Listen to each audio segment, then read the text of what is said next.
தேர்தல் அறிக்கை எல்லா கட்சியுமே வெளியிட்டீங்க. எல்லா கட்சியிலையும் நிறைய வேறு தேர்தல் அறிக்கை இருந்தது. கல்வி தொடர்பான விஷயங்கள் இருந்தது. 2 திராவிட கட்சிகளும் கல்வி தொடர்பான நிறையா விஷயங்கள் இருந்ததில்ல. அதை ஒரு வாக்குறுதி மாதிரி அடித்து அதை நோட்டீஸாக கொடுத்தீங்களா, இல்லை 8000 ரூபா கூப்பன் கொடுப்போன்றதை நோட்டீஸ் அடித்து கொடுத்தீங்களா? அப்போது உங்கள் 2 பேருடைய இந்த அரசியல் கட்சியினுடைய தேர்தல் அறிக்கை மக்கள்கிட்ட எடுபடலை, இன்க்ளூடிங் தாவேர்கா உட்பட. நாம் தமிழருடைய தேர்தல் அறிக்கை பெருவாரியாக பேசப்பட்டதற்கு காரணம் இலவசம் வேண்டான்ற வார்த்தை. இதிலிருந்து அது மாறுபட்டு இருந்ததுனால அது பேசப்பட்டுச்சு.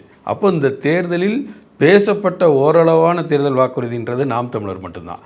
மற்ற 3 எந்த அஜெண்டாவையும் செட் பண்ண முடியல இந்த தேர்தல் வாக்குறுதிகளால். அப்போ அதிலே நீங்கள் மக்களுடைய தெளிவு நிலை புரிஞ்சிருச்சு. இவர்கள் எதை சொன்னாலும் அதை செய்ய போகிறதில்லை.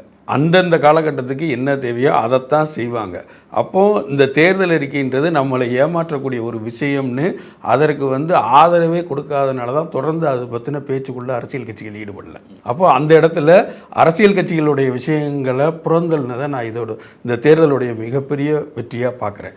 2வது, மக்கள் மத்தியில் நான் பார்க்கக்கூடிய புதுமையான இந்த தேர்தலில் விஷயம் என்னன்றதை, தான் யாருக்கு வாக்களிக்க போகிறோன்றதை எந்த கருத்து கணிப்புலையும் யார்கிட்டையும் உறுதியாக சொல்லலை. யாரால இன்னை வரைக்கும் கணிக்க முடியாத சூழ்நிலையில் இருக்கிறதுக்கு காரணம் அந்த மௌனம்.